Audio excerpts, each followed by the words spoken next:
This crispy chicken is from a taco place. This crispy chicken is from a taco place? The taco place? Taco place. It comes in a burrito, too? From your taco place, it's also a chicken place that's also a taco place.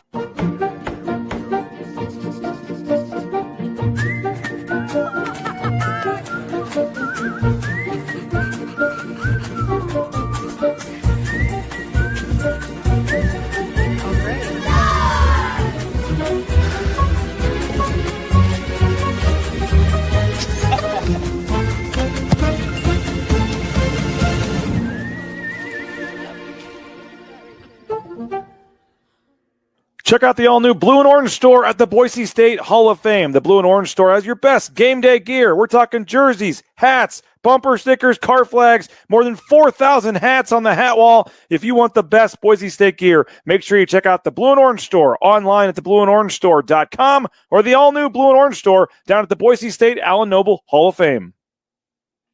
It's the fall kickoff sale at Lithia Ford of Boise. It's the best time to trade in and trade up to a new Ford truck or SUV with the room to haul your payload or playload. Visit Lithia Ford of Boise, where Ford begins in Idaho.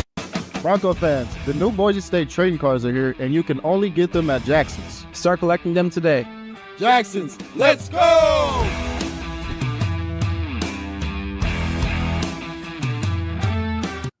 And final blade of grass. Done. And done. Who knew it'd take 2,007 man-hours to paint 47,962,053 blades of grass? Smells like game day. Whoa, it's not dry yet.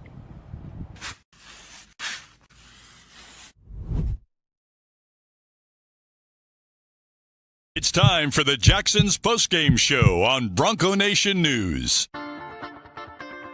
We're breaking down the game with highlights, interviews, analysis, and most importantly, you. Give your thoughts on the game in the ICCU YouTube chat, or leave us a message on the Signature Roofing voice box at speakpipe.com/BNN. The BNN Postgame Show is presented by Jackson's, where you can get a 99-cent 16-ounce coffee or refill with Let's Go Rewards. Need snacks or a cold drink? Visit one of the 300 Jackson's locations today. The title sponsor of Bronco Nation News is RowPaint.com, the official paint and coatings company of Boise State Athletics. For all your painting needs, check out RowPaint.com.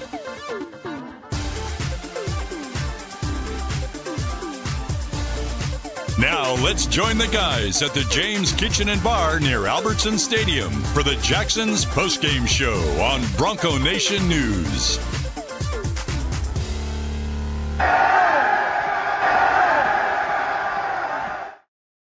All right, everybody, welcome on in. Bronco Nation News here with the Jackson's Postgame Show, coming off a 51-14 win for the Boise State Broncos over Eastern Washington. Oh, so close to my prediction article at 51-10. Guys, that's why you got to read the preview. We've got all the good information in there. What a loser. You didn't get it. We were so close. We were so close. But you know what they say? How many people were excited about the last touchdown? Dude, a lot. There was a lot of people that either won a lot of money or lost their ass. That's a fact. But I tell you what, the first half hit. But you can't bet in Idaho, right? No. But the first half hit, for the record, the first half hit. I predict that first half hit. And the overhit, if you read the gambling article. Overhit. Took the under. We're 2 for 2. We gave out Chris Marshall touchdown week 1 at plus 290. Now we've got the over 55.5 today. Hits with ease. Boise State almost hits it itself. So that's why if you're not subscribed, subscribe to Bronco Nation News at 247 Sports. You can read the gambling article every week. Right now we're up plus 0.16 units. If you're betting $100 a game, that's $16. You just bought yourself Chick-fil-A. 0.16 units. What? If you're betting $100 a game, you just bought yourself Chick-fil-A. I don't know. I'd rather take a ball bean. I'd rather take a ball bean hammer to the nutsack. When somebody says 0.16 units. What's a unit? Units.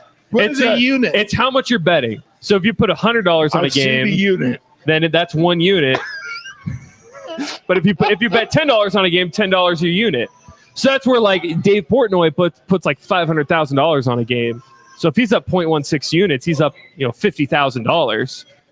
If I put a little 20 on a game, that's like I'm up $2. I would prefer not talk about units. Okay.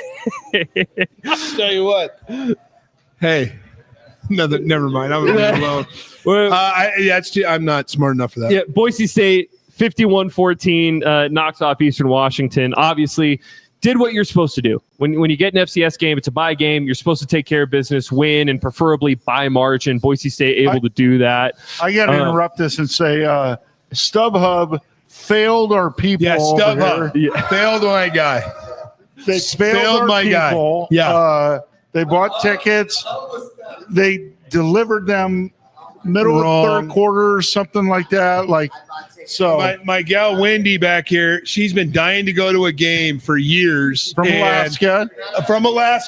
And you know what? And StubHub failed them. So you know what?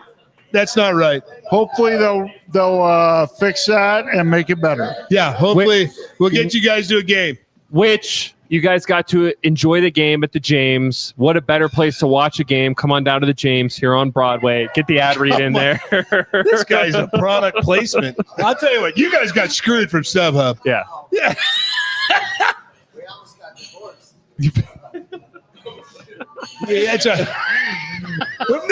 We got our guys from Newport over Newport here. Beach. Yeah. We got everything going down here at the James. OC has been very good with Broncos over the years. So you lost the under. Well, it's okay. We gave out the over.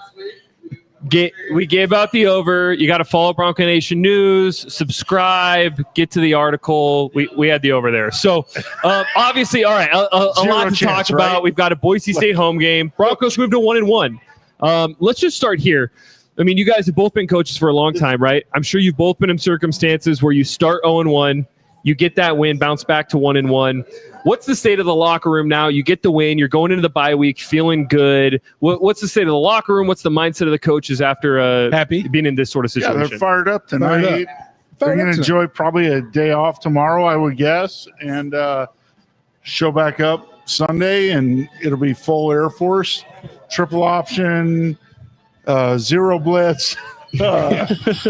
So seriously, like everybody thinks it's all about the offense. I mean, no, the defense plays different too. So yeah, everything plays different now. But I would say the other thing is like it's horrible losing week one. It's even worse losing going into a bye. Because now you got to think about it forever, and you're constantly reminded that we did not win. And so it's just you're happy, and now you're going in with some confidence. And it doesn't matter on the opponent. I mean, we could have been playing Sisters of the Poor, but they kind of did. No offense to Eastern Washington, but you come in and no, they're not. But you come in and hold on. I do want to say this before we start this bashing, right? Because it was a bashing. You're right. I do hope that quarterback is healthy. Yes. You know, we got carted off, right. and I want to give Eastern Washington, in there. We really hope you're starting quarterbacks well, and because you guys got a season to think about. But going into that, it was a bashing. But you go into an Air Force week, which at Air Force has not always been Boise's favorite place to play. Of course, right. So you're coming in with confidence, and now you got something to focus on with a bye week. Absolutely, and they'll get fired up. They'll do a great job, this week, taking advantage of the extra time, getting ahead on the option stuff, and the different defense stuff. And yeah, I think tonight was really what they needed to do. I mean, they needed to get some good momentum going, and they did, and beat them bad. Because now you're coming into X's and O's. Yeah. Once you get into Air Force, it's X's and O's. It's getting and some of the other guys that we need to see step up did, right? Sure. Played at least improved. Improved. You know what? Right. I thought that's a great point. Improved is great. I think there's some things that some of the younger guys. They gave up some big plays. Secondary out of the quad bunch. that they gave up the free guy. They just overthrew it. But you're not going to face that versus Air Force. Yeah. And if the Air Force is forcing to throw the ball, you're up by 14, so you're going to beat them anyway. Right. Which I think we can go into a segment here called "Say Something Nice About Eastern Washington" because it was a blowout, and we do want to say something nice about them. I thought the offensive scheme was kind of fun that they run. It's kind of unique. They have a lot of eye candy. I think they do a decent job of giving you different looks. And I think early on, Boise State struggled a little bit with some of the QB run stuff that they do, and then later on the game held on pretty well. But that's my say something nice about Eastern Washington, because when you lose 51-14, there's not a lot of nice things to say. I'm with you. That's actually a really good point. But I would also say this: stop running the quarterback in the second half. Yeah. You and I talked about this upstairs. You're down by 30. Eastern Washington, I mean, probably not Big Sky contenders, but they can make the playoff in the FCS, absolutely. It's a tough conference. Stop running your quarterback. Keep him healthy. Get him going into next week. It's one thing early in the game, you're trying to pull off the upset. Late into the game, you got a playoff that you want to make potentially. And I would also say this, and with both of you guys, is like, but if that's who your offense is built off of, you got nothing else to do. Right. And I just really hope the kid's good, and I hope they go. And Boise State just wants them to win the Big Sky because it helps on schedule. It helps anything. What do you think? Newport Beach. No, I'm a Chicago, Illinois guy. I'm a UIUC guy. University of Illinois. We're ranked number 11 now, and watching this game, other UIC. UIUC, not UIC. Oh, okay, gotcha. Yeah. Gotcha. University of Illinois. Got Duke on tomorrow. INI. Yeah, we do, and we're gonna whoop that ass. Okay. All right. Watching it firsthand. Last week compared to this week, it looked a lot better. They cleaned a lot of stuff up. It's easier when you're playing a team that doesn't have the type of resources that you have. Sure. But their defense seemed to be prepared and ready for the quarterback option type stuff they were doing in the first quarter. And it only took a quarter or so for them to figure it out. And I would agree there. That's a good point. So how fired up are we at Illinois about Brett Bielema? Yeah, ranked number 11. That's got to be the first time they've been ranked that high since 2008, 2007 with Juice Williams, right? Juice Williams was the last time they were really ranked that well. It's gonna be an exciting season. I think there's a couple of tough games. No chance. There's a couple of trap games that'll get them, I think. Yeah, and like Duke is one of them. Yeah, Duke's got a good team. Manny Diaz, he's building something down there. And I'm just telling you, Brett will be ready for him. There you go. I know that guy. There you go, guys. Duke's the least of the problem. It's the gauntlet that's now the Big Ten. Which Big Ten and the SEC and a gauntlet. If it shakes down the same thing as the SEC. It's death row walking. That is a tough business. You're to not get wrong, down. and you're gonna see even just across the Big Ten. You've got every team will see maybe Ohio State, Michigan State, Indiana's been building a big program. Michigan, right?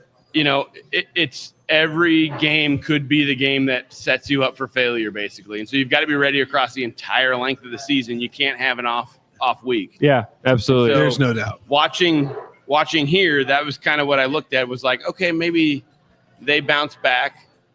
It should be an obvious win, and I was excited to see that it looked that way for Boise State. It was obvious. I'm glad you said, because you guys, it's good fundamental football that you saw, right? I love it. Did you enjoy the environment here? Because obviously you've probably seen Notre Dame, all the Big Ten schools, all that stuff. Like the environment here, what'd you think? When we got here, I talked about it. I said, this reminds me of every campus town I've been to so far. The energy was obvious. It was fun to see. And, Boise State's had a program for so long. And I was happy to walk into it and go, yep, this fits. This feels right. And they seemed ready. And, yeah, I loved it. Everybody's been happy and friendly, and it's a good college town. It makes sense why when you walk in here, why Boise State's always got a good program. Yeah, why everybody's moving here. which I'll say this too. I mean, tremendous credit to Jeremiah Dickey in the athletic department. Boise State, the in-game experience did not look like what it does now 8 years ago, right? In 2017, when I was here, they've done a tremendous job building up the experience here. whether it's the fireworks, the lights, all the stuff that they do, and we've got a sellout we had here. to put the fireworks on hold because there's a lot of wood on the north end. So I saw there were fireworks tonight. They had fireworks tonight in the stadium. They did. The fourth quarter entrance was phenomenal. Lots of fireworks. It was great. It was I missed that. Very, very good. So I was in the stadium and missed it. So shocking development. So Boise State, they get the win 51-14, come back after a poor game against USF. Covered. They cover the spread, the overhits. Let's start on the offensive side of the ball. A lot of the conversation coming into this game was about the running game. Malik Sherrod led in carries going into game one. Tonight, Sire Gaines, RB1, first play of the game, comes out and gets, I believe, is a 35-yard run. I thought Sire Gaines looked really, really good tonight. Efficient, explosive, broke a lot of tackles. But the running back room as a whole had a pretty good night. How do you guys feel in that running back room? How they look today? Did anyone in particular stand out to you guys? Sire Gaines is big and fast, and I think they're a good compliment. Yeah. I mean, that first series, because Sire Gaines took the explosive to start the game. I'm just waiting for the other kid came in. Cameron Bates, why aren't we starting him? He had a 50-yard touchdown run. Oh, it's coming. I've got that written down. Yeah, we need to pay attention to the comments. I think that those two complement themselves, but I also think I would like to know, and I don't know, apologies, to the difference in amount of carries. How many carries does Sire Gaines have? Do you know? I don't know that. Sire Gaines finished with 14 carries, yards, and we had Malik Sherrod with 7. And then Dylan Riley, the third string back, came in with 6 carries. Most of the Sire second Gaines half. the guy. Yeah, which he should be the guy, in my opinion. Agreed. He's big, he's fast, he's physical. But I do think they complement each other well. Yeah, exactly. And I think you're going to see different guys on different weeks do different things. We have, in a normal year, a lot of guys that you could just ride with. Sure. But they have different skill sets, different abilities. So I think you're going to see very much week to week different guys kind of take the reins. Which is a distinct difference from last year, which you had obviously the should-be Heisman winner. Right? Let's go. You know what I mean? So that's what I would think a difference between this year and last year. But Sire Gaines, God, he's impressive now. He's a big dude. Awesome person, too. He had probably the most impressive negative 3-yard run I've seen. There in the second half, early in the third quarter. Like 6 tackles. Yes.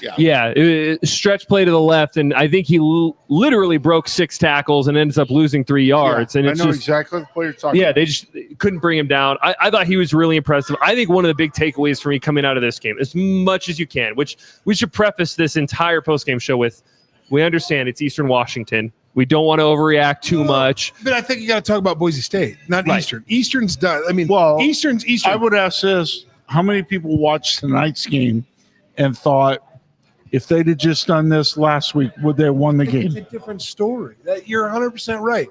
Yeah. This is what's gonna bother me. This is gonna bother me. I don't. It's like, it's just Eastern until the end of the game. No pre-snap penalties, right? Correct. Right tackle was 10 times better. They did have one in the third quarter. That's what I'm saying. They had a double motion. Which I didn't see Chris Marshall move. Right. So no, I think it was. I think what they were saying is everybody out of the huddle wasn't set before the motion, and he didn't get set. Okay. How about Ben Ford though? Speaking to that, like 2 touchdowns, could have had 3. He was phenomenal. I thought Ben Ford. Chris Marshall, big plays. I mean, he had 170-some yards. 132 is what he finished with. Yeah. That fly really wants you. Yeah. At least somebody does. Yeah, Ben Ford finished with 3 catches, 82 yards, 2 touchdowns. Chris Marshall, which you alluded to, 4 catches, 132 yards. I always like to go back, guys, and this is my deal. It's like you got to talk what you say you're going to do. We talked about pregame. Cut out the pre-snap penalties. Yep. They did. Cut out the stupid penalties. They did. cut out, get a physical run game. They did, right? So it doesn't matter. I know the opponent means something, but pre-snap penalties doesn't mean the opponent. Well, let's be honest. Who gives a crap? Eastern Washington's probably a playoff team or borderline at least. On the fringe. Yeah, and whoops, didn't break. It's my spinner. But Eastern Washington. Yeah, but I mean, that's a decent team. Like, let's not make fun of them. Right. And I know we're not. No, I think I don't. They're average. Yeah.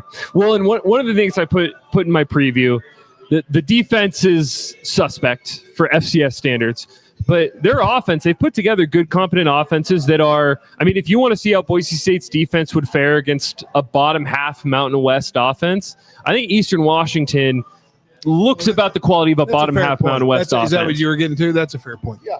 I mean, Eastern's got tough game. I mean, Montana State, UC Davis. That's a tough schedule. I didn't think they came into Albertsons Stadium scared. No. I think they were prepared. I think they got hit in the mouth and didn't respond very well. A lot like what we saw last week. Yeah. That's what it comes down to. It wasn't their night. I think Boise State played well.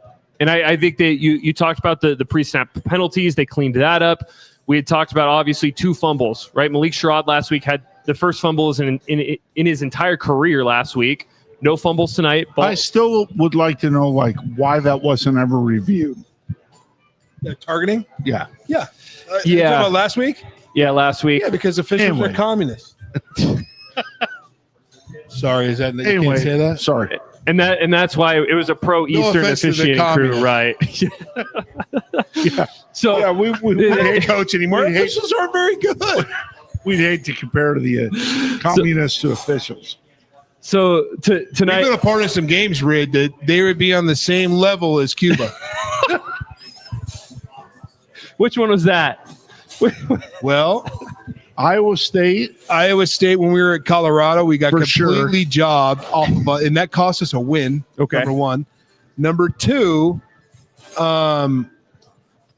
what was the game? It was a championship game. Yeah. Oh, in 2018? 18. Yeah. Got robbed there, right? Yeah. No offense, officials do a great job. Yeah. Most of the time. So Boise State, I thought they played well, though. You talked about the pre-snap penalties. Ball wasn't on the turf. I think they technically had 1 fumble on a missed exchange, but Boise State picked it up. And then on the defensive side of the ball, right? We talked a little bit upstairs. Coverage showed some issues. Way wrong. Like 3 or 2. They didn't get 6. And I got first quarter. They gave up the teeter, which I predicted a shutout. So one thing I found, Eric Chenander, really good with some of his pressure packages he brings. Feel like tonight dialed it back a little bit, didn't bring as much. Didn't need to. Right. Is that something that as a coaching staff, you go into a game, it's a bye game, you should win. You say, hey, we're not going to show all our stuff this week. We should be able to beat them with our basic stuff. Not one time has the word bye game ever come up. Yeah, No, I'm not making. I literally am not. Like, every team we've ever played is the New York Giants, right, or New England Patriots, or literally every team we've ever game planned for is the best team we've ever played. So I bet Chenander had them in his back pocket. Yeah. He didn't have to show them. Right. And so is there probably a hey, we should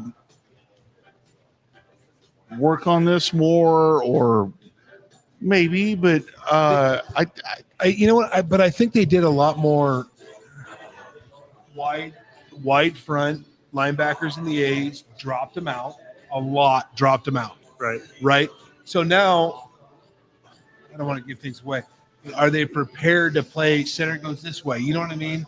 Yeah. Like that, the tracking of the protections where I really think Chenander, where the back is, where the center's sliding, are they opposite? Are they same? Are they dive? Chins is like one of the best defense guys ever been around. He's very smart.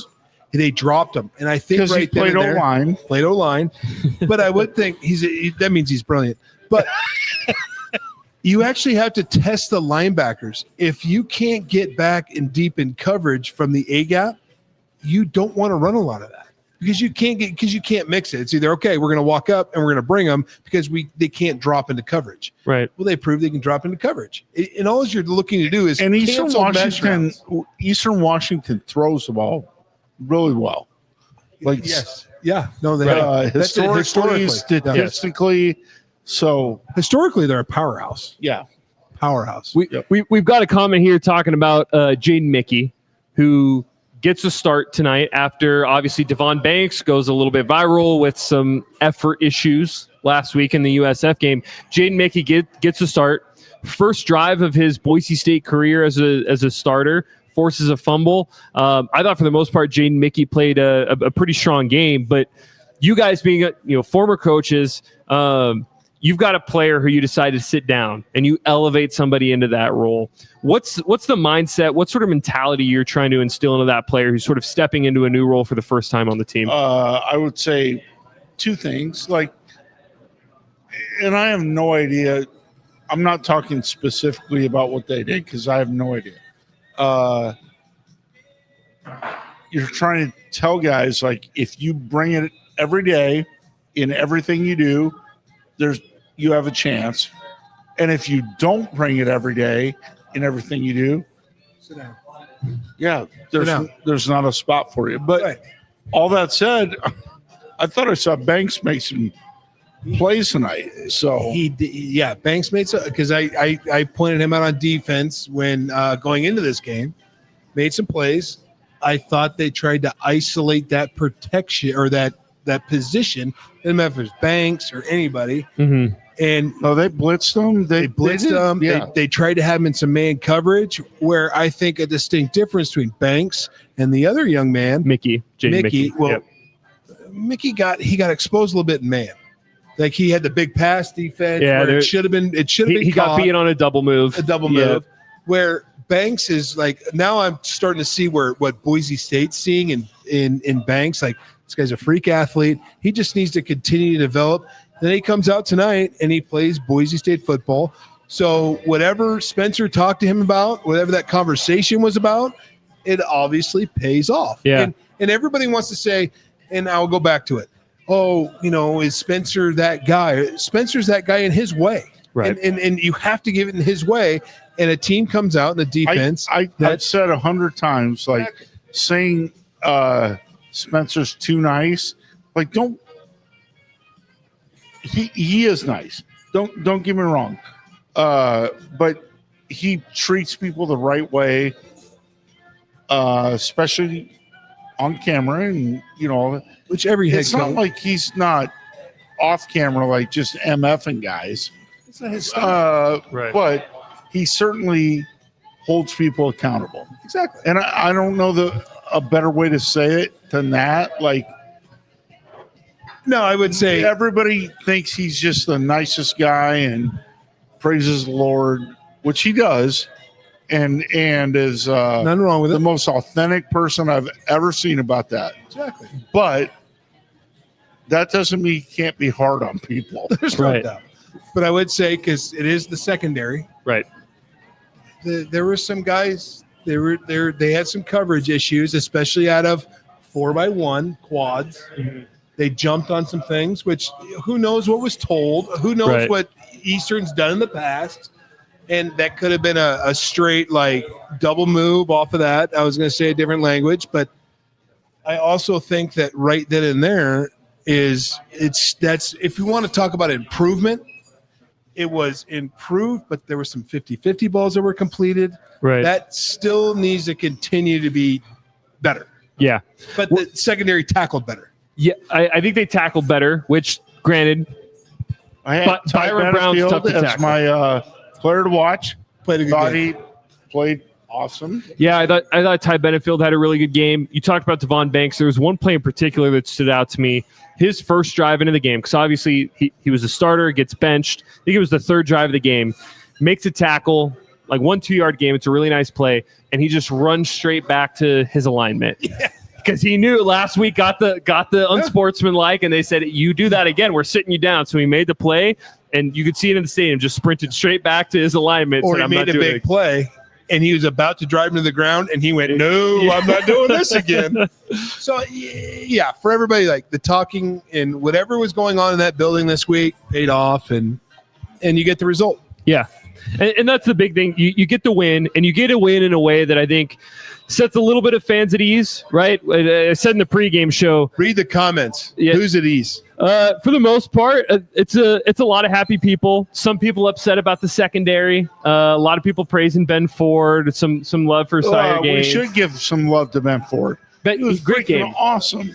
The stats don't do it justice. He finished the game here Ben with Ford was freaking tremendous.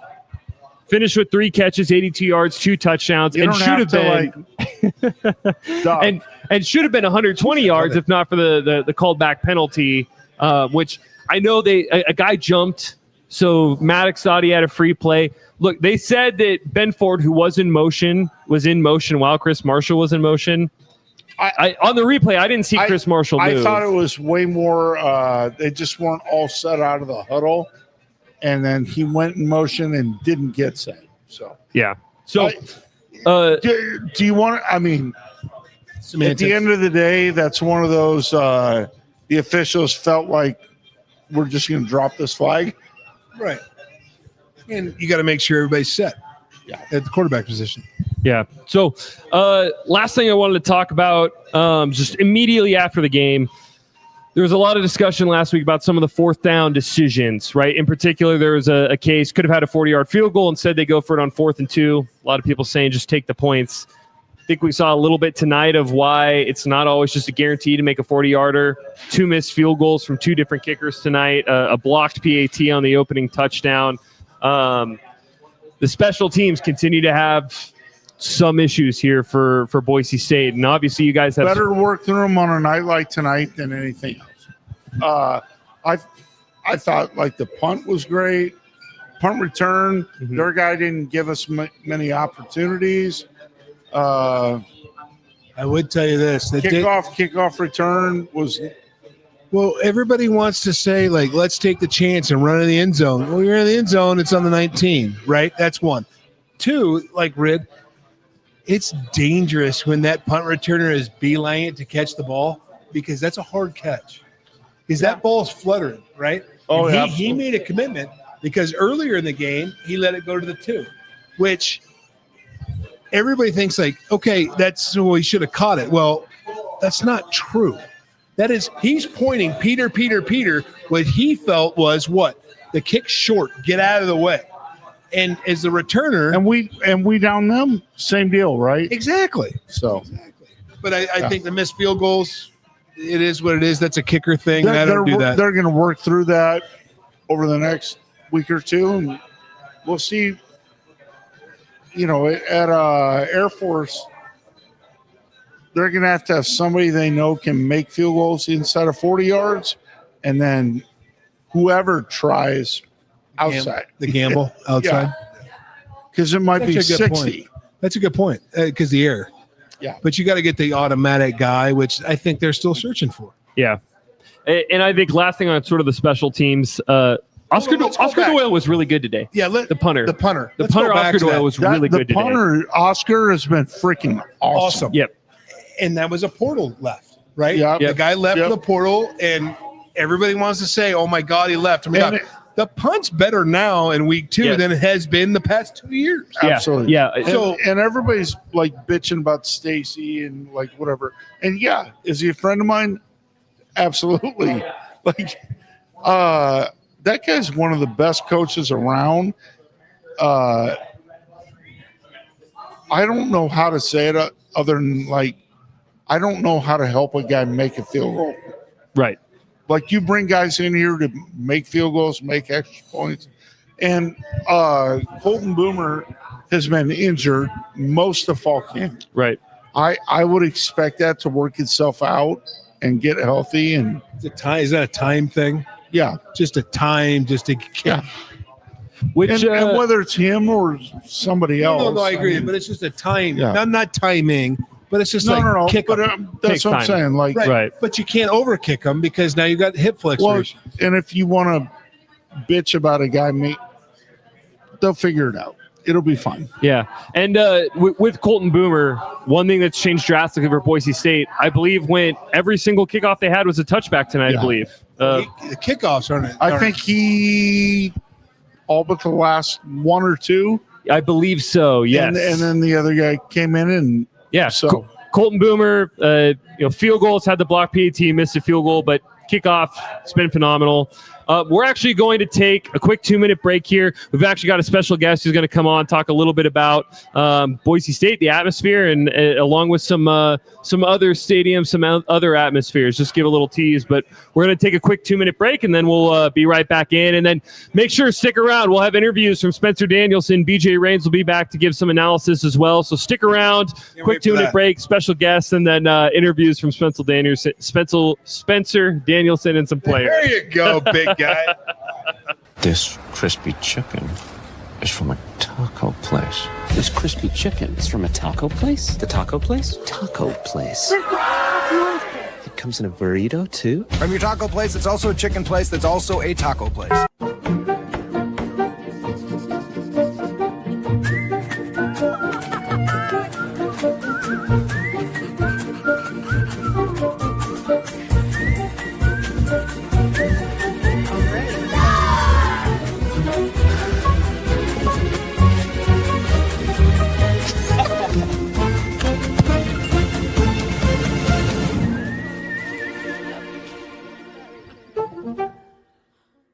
Check out the all-new Blue and Orange store at the Boise State Hall of Fame. The Blue and Orange store has your best game day gear. We're talking jerseys, hats, bumper stickers, car flags, more than 4,000 hats on the hat wall. If you want the best Boise State gear, make sure you check out the Blue and Orange store online at theblueandorangestore.com or the all-new Blue and Orange store down at the Boise State Allen Noble Hall of Fame. It's the fall kickoff sale at Lithia Ford of Boise. It's the best time to trade in and trade up to a new Ford truck or SUV with a room to haul your payload or playload. Visit Lithia Ford of Boise, where Ford begins in Idaho. Bronco fans, the new Boise State trading cards are here, and you can only get them at Jackson's. Start collecting them today. Jackson's, let's go!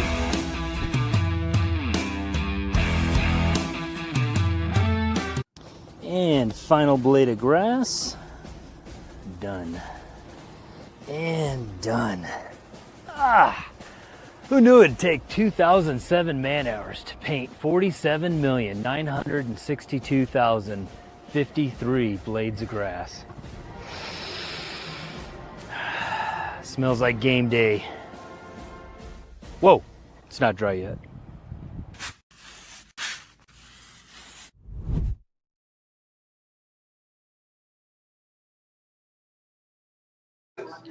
All right. Hey, everybody. Welcome back in here to the Jackson's Postgame Show. Boise State takes down Eastern Washington 51-14. We've got a special guest here with us. So I saw you're at the game. I just reached out by DM, see if you'd want to come on. We've got College Football Campus Tour. And I'll have you talk a little bit about your story, but you've been to every FBS stadium. Correct. You're knocking out the FCS stadiums. Yep. And I think I saw this weekend you're hitting 4 games, right? Hitting Boise, hitting a couple others. Correct. But I guess first and foremost, just thank you for coming on the show. Where's the next game? So tomorrow I'm going to Idaho at 1 and Washington State at 7:15. Nice. Fighting taters? Yes. Yeah. That's horrible. Yeah. Well, when you want to talk about your non-relevant and get a gimmick on your helmet. Is it in Pullman? Pullman is Okay. at 7:15. So last Martin night Stadium, yeah, phenomenal. Exactly. Last night I was at South Dakota Mines. I don't know if you guys have ever Yeah, seen that. Stacy Collins, our special teams coach, was the head coach of Mines. So you can park 350 cars around the stadium and tailgate during the game, and you honk the horn and everything. So I'm on a 12-day road trip. Sign me up for that one. Yeah. No, it's fun. Let's jump in with him. Yeah, I mean, you kidding me? You guys go to, but I'm on this is day 10 of a 12-day road trip. So last Thursday was St. Thomas, FCS, Holgate, Friday, Mississippi Valley State Saturday. I went to Miami, Notre Dame on Mississippi Sunday. Valley State. Everybody would say Ambrose. home of Jerry Rice or World and Satellite. Yeah. No, it's the home of Ashley Ambrose. home of AAA, Ashley Ambrose. Ashley There you go. Ambrose. I love it. And then Monday I went to the North Carolina TCU game, and then yesterday South Dakota Mines, and then we're finishing up with My daughter's at TCU, so big win for the that Horned was Frogs. amazing. That was amazing. Bill Belichick, not so impressive. Very good in the first drive, and then after that the wheels came off. Yeah. Different thing coaching in college than the NFL, huh? It's a different game, different schemes, different looks. It is. Your And- players are different. But the reality of it is it's Bill players- Belichick. Players matter, right? Guys, if you told me Boise State came out with 70 new players, they'd shit the bed too. And a quarterback from South Alabama. Thank you. Yeah. For playing TCU, which I hate to. Andy's pretty smart. Yeah. I mean, and I hate to tell you this, and there's like, Andy beat Bill Belichick. No, he didn't. He beat the offensive coordinator. Right. And Bill Belichick sat there stunned and saying, "Oh, this really sucks." I saw WTF a lot. Yeah, exactly. Yeah. What the F are we doing? You guys suck. So last year you hit 104 college football games or stadiums, or I guess Games. Yeah, games. 104 college football games. Yeah.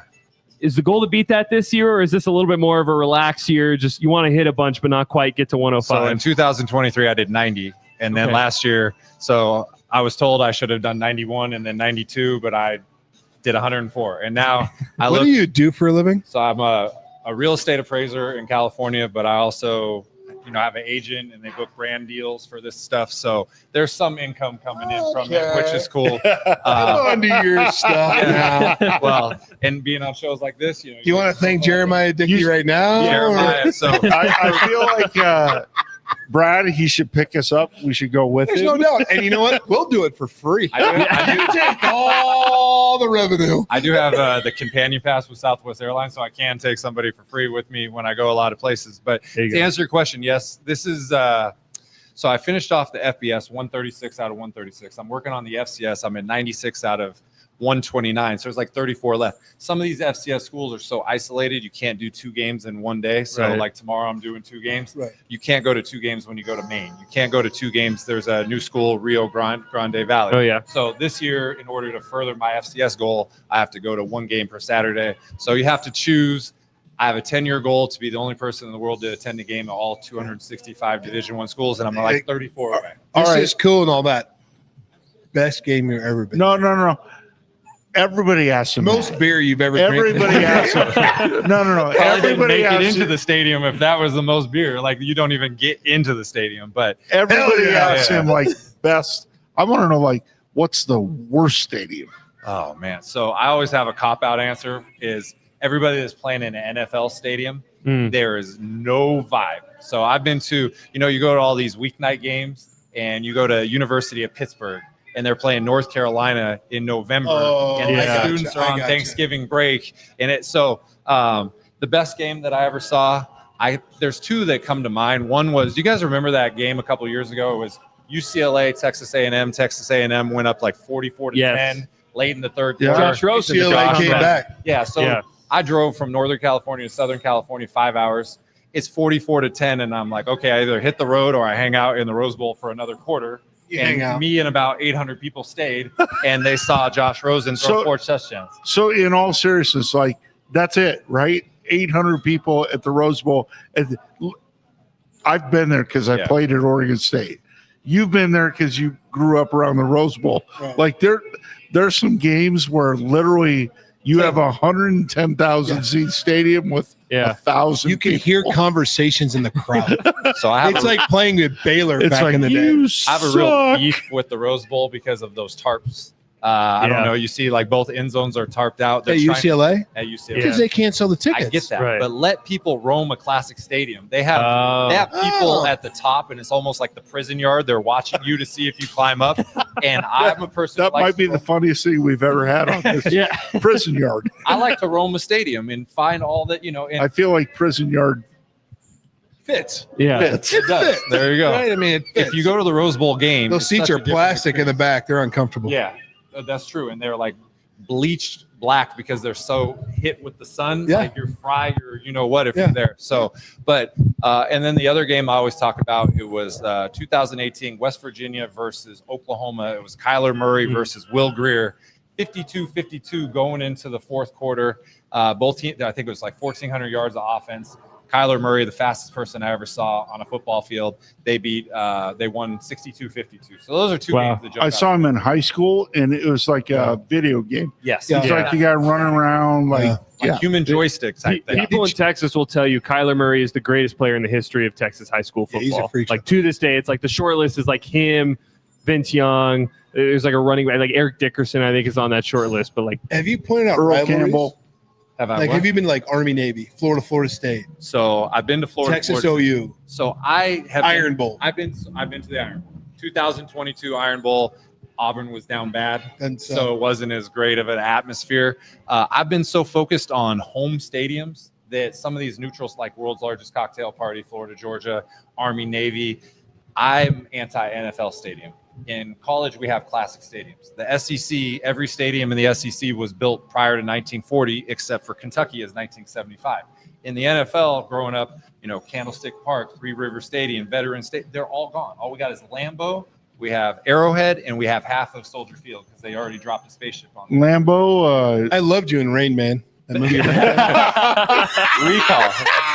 Do ask me because I can do it. I can recall. That's so Lambeau's awesome. fantastic, though. Right? Oh my God! And they did a good job because for a while they were playing in Milwaukee County Stadium because they couldn't get people, and they Which also brought in the Milwaukee game into Lambeau. Exactly. Right. So a lot of people don't know, like 3 games every year is for the Milwaukee season ticket holders. Exactly. But they made Lambeau such a cathedral for football. They don't need to play Milwaukee because it just draws people. It is. So if you're just tuning in, we're here with College Football Campus Tour. You can follow him on Twitter, on X at CFB Campus Tour. It's been to every FBS stadium, been to most of the FCS stadium. We got a question here from Tyler. What is your honest opinion about Albertsons Stadium? Is it a Power 4 experience? Where does it rank in your favorite atmospheres? Obviously, I mean, I think you've hit Albertsons before today, but Eastern Washington, not necessarily the best game to hit. But where does sold this, out? Still sold out. Great atmosphere. Where does this rank for you in the FBS stadium? And don't sugar it. Just tell the truth. So you guys have football culture. You have passionate fans. Boise State is the identity of this region. And for me, I travel all over the place. You go to 50, 60,000 seat stadiums, and there's no vibe. Right. And so for you guys, you see the end zone being built. There's going to be additional seats there for a G. I don't know if we're using the term G5 anymore, but to capture the imagination of the country last year was such a run. I think that when you look at, what's a comp? San Diego State has the same capacity as Albertsons. Nobody goes to there. And I'm from San Diego, right? That's disappointing. Hawaii, not that they're on the same level, but they're building a 22,000 seat stadium. And that's their expectation of being. But you went to the old stadium. The old stadium has 50,000, but they're going to knock it down. So to answer your question, I think Boise State. When you look at West Coast football, we don't have much left because Cal doesn't do anything. Right. Stanford doesn't do anything. San Jose State, UCLA, USC. There's no vibe there. Fresno State, you guys have been down there for games. They have a legit culture. The Valley, they dive into it. It's kind of comparable to Boise State, except Boise State has had much more success on a national level. Yeah, and even, I haven't hit every stadium. I've done about 15 or so. Like the only 2 stadiums I've been to that I felt clearly outpaced Albertsons were Iowa. Incredible atmosphere. Granted, I was also there on a big noon kickoff. It was like number 2 Iowa and number 3 Penn State. Utah, I felt like has an incredible atmosphere, but I don't know. This is a thing that Johnny Ballgame and I have gone back and forth on before. I think Boise State has a better home atmosphere than Washington, than the Huskies. How do you feel about it? They have an incredible view. You can see the water. I've been to half a dozen, maybe 8 or 9 games at UW Stadium. I feel like Boise State consistently a better atmosphere. Sorry about that. If the Huskies are rolling, that's what I was going to say. It's different. That's right? what I played when I was at Colorado. I played at Washington. Mm-hmm. It's deafening. Like when I mean, I've been here. I've been on the sideline at Boise State in big games. Washington is deafening. I would put Washington on the same level as Oregon, Auburn, and A&M. Interesting. And if you look when they're rolling, I've been there during the 2016 2016 playoff year. I went to a game and just didn't do it for me. My same was Michigan. Michigan sat on their hands when we played at Michigan.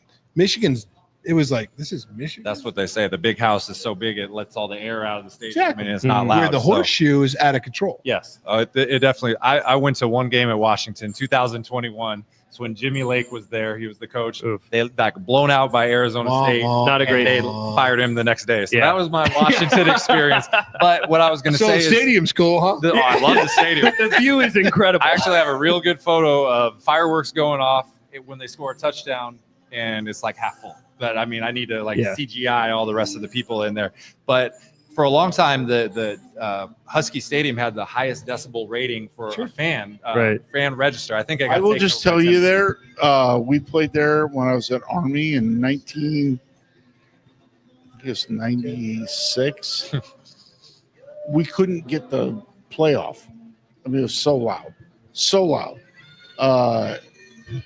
But I've also been there when it's like, And that's the difference that you were saying is the consistent winning. Like, you guys have won so much. There's not that, okay, we're 2-10 and we'll see if the fans show up. Washington has such a yo-yo over the years. Yeah. I mean, they go to the national championship a couple people years. show up here and it's loud no matter what. 2-10, you're seeing an interim head coach. Yes, I agree. Yes. 2 and 4, you might be seeing an interim head coach. Right. They're not making it that far. This is expectations here are high, very high. I mean, I think we made a change at 5-5. 5-5. Yeah, right? Avalos was 5-5 when he in 4-5 and then 5-5. Yeah, when he got canned. Whereas at Washington, like, that's sort of a middle of the road season. Yeah. What about Tennessee? Yeah, we got a question about that. So Tennessee that's a special place, right? Yeah, I'd never been to Tennessee. We The didn't play volunteer in Tennessee. army. Yes. So what's cool about Or volunteer Navy. Sorry. That stadium started out with 3,200 seats, and now it has 105,000 seats. So just to see what they did to the stadium. Has anyone ever seen Steve Caldwell there? The Godfather. Guy who coached at Boise State. Okay. He's a Godfather. But yeah, There's a statue. He missed it. Is there? I saw a couple statues. I didn't see them. But Neyland is definitely special. You get the Florida game there, but when they stripe it out, they shoot all the fireworks off the top. It's just like, for me, it is. I don't want to say it's a chore, but it takes a lot to go to these big games because you got to be invested. When you go to a stadium on a Tuesday night at Akron for these action games, you can navigate the whole thing. And you can do. When I take photos at a game at Neyland, I'm hoping I can get to a section that I want to get to. Another example is Nebraska. They put the students in the upper deck. I wanted to take a photo up there. It was 88 rows up there, and they stand in the walkway. They don't say, oh, you could go, right? Right. The only thing that saved me is I had a media credential, and I was like, please, God, let me up to the top of this. So those are the kind of things when you go to the they're terrible anyway. Stadiums, like you're with the Sharks, and you try to see what you can do. How about Wisconsin? As you talk about trying to walk up to the top. Yes. Because that ain't happening there either. No, Wisconsin is definitely one. I mean, to do the jump around celebration is incredible. The whole Big Ten, and that's part of the reason I started Trap. So being from California, there's no college football culture in California for the most part. And so you're absolutely right. Like, I mean, it's Fresno. Give SC their Fresno and when SC is on. But USC can be ranked number one, and it's not like they're going to be shitty. It's not like 20 minutes before kickoff. No, I agree with you. The place is packed. When USC is number one, they're the best legit national hope that we have. But they're like hemorrhaging money in their athletic department. So is everybody else. Yes.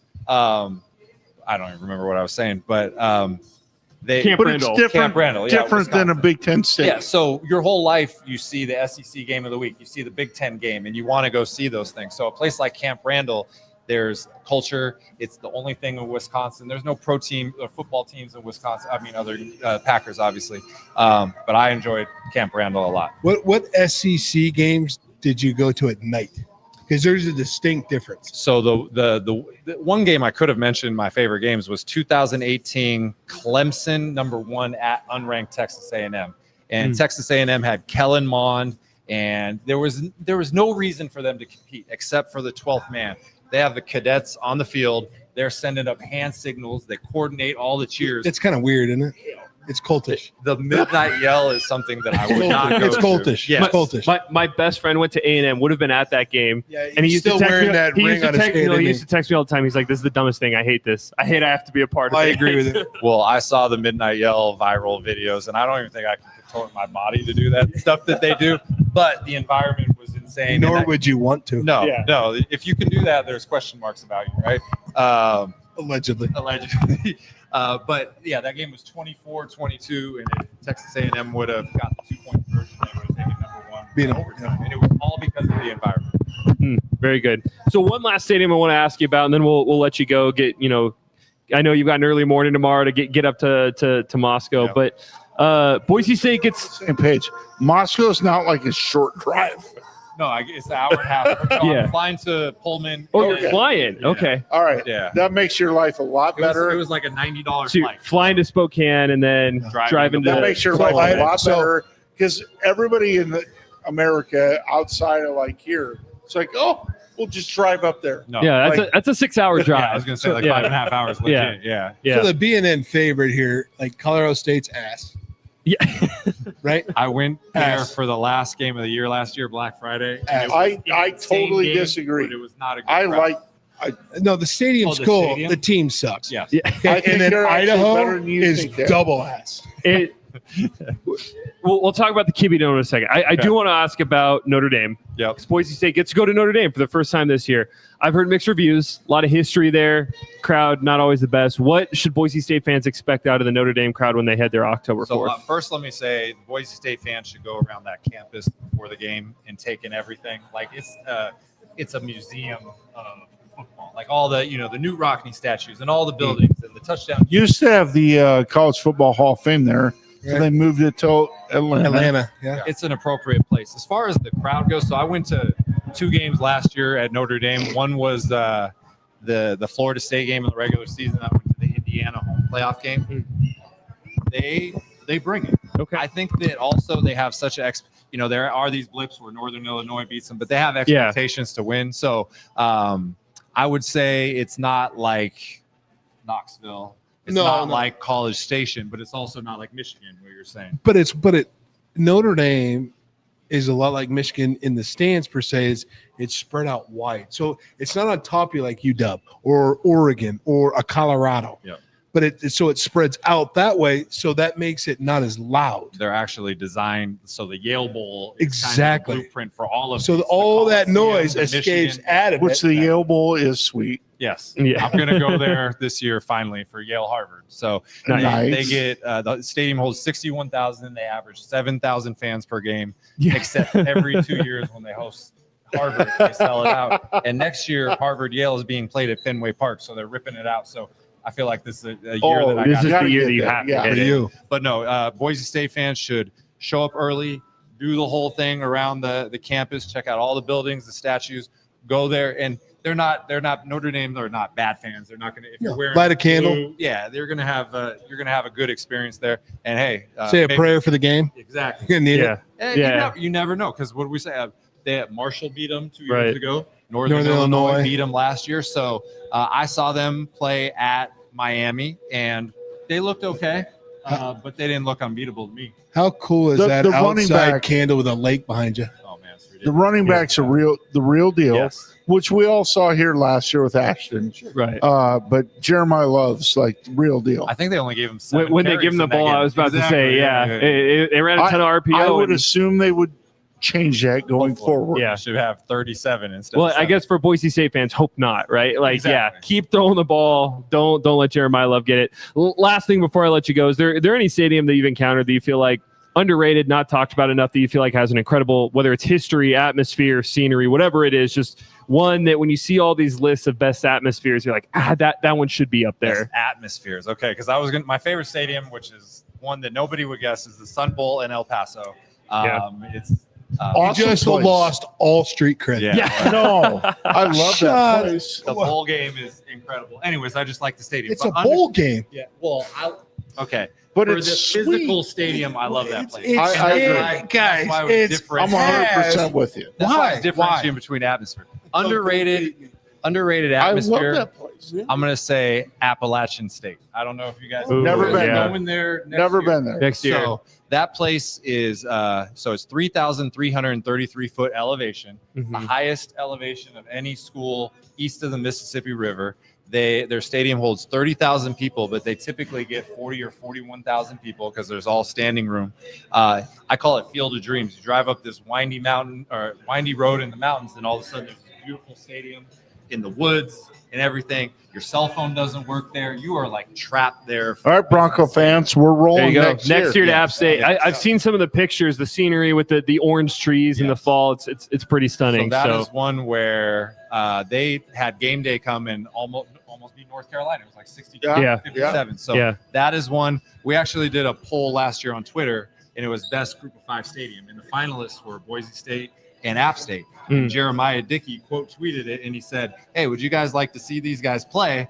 And 3 weeks later, they announced that you guys. There you go. So in some ways, you're responsible for the series. I would completely take credit. There you go. So would I. There you go. Hey, And well, ask call for it. percentage. Hey, I bet you got a serious contact high in Boulder. Yeah. Oh man. Second quarter. Yeah, Second quarter. Yeah. All right. Be a player. Colorado State, there's a lot of first quarter vomiting. Okay? Yeah. It's a little inside thing. Yeah, they take it from the tailgate. Colorado State sucks. Yeah. All right. College football campus tour. Hey, thanks so much for coming on. Appreciate it. Well, have you been on College Game Day? So yes, last year during the national championship, 1 hour before the game, they interviewed me at my seat. There you go. So There you I go. said something about all my travels.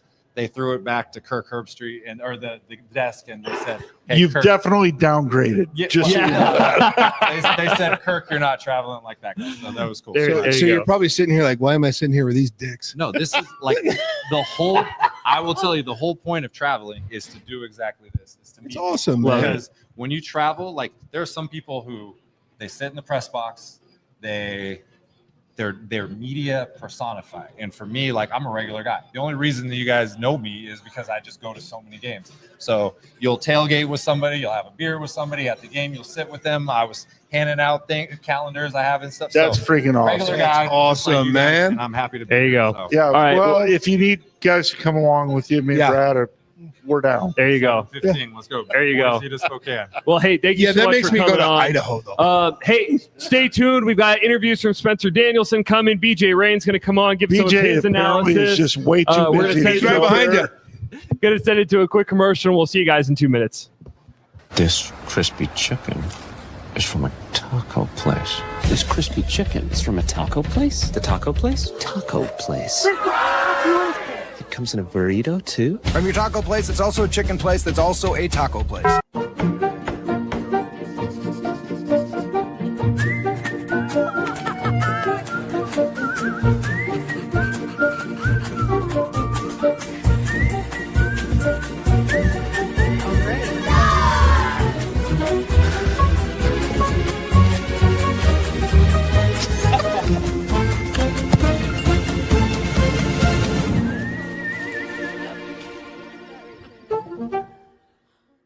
Check out the all-new Blue and Orange store at the Boise State Hall of Fame. The Blue and Orange store has your best game day gear. We're talking jerseys, hats, bumper stickers, car flags, more than 4,000 hats on the hat wall. If you want the best Boise State gear, make sure you check out the Blue and Orange store online at theblueandorangestore.com or the all-new Blue and Orange store down at the Boise State Allen Noble Hall of Fame. It's the fall kickoff sale at Lithia Ford of Boise. It's the best time to trade in and trade up to a new Ford truck or SUV with the room to haul your payload or playload. Visit Lithia Ford of Boise, where Ford begins in Idaho. Bronco fans, the new Boise State trading cards are here, and you can only get them at Jackson's. Start collecting them today. Jackson's, let's go!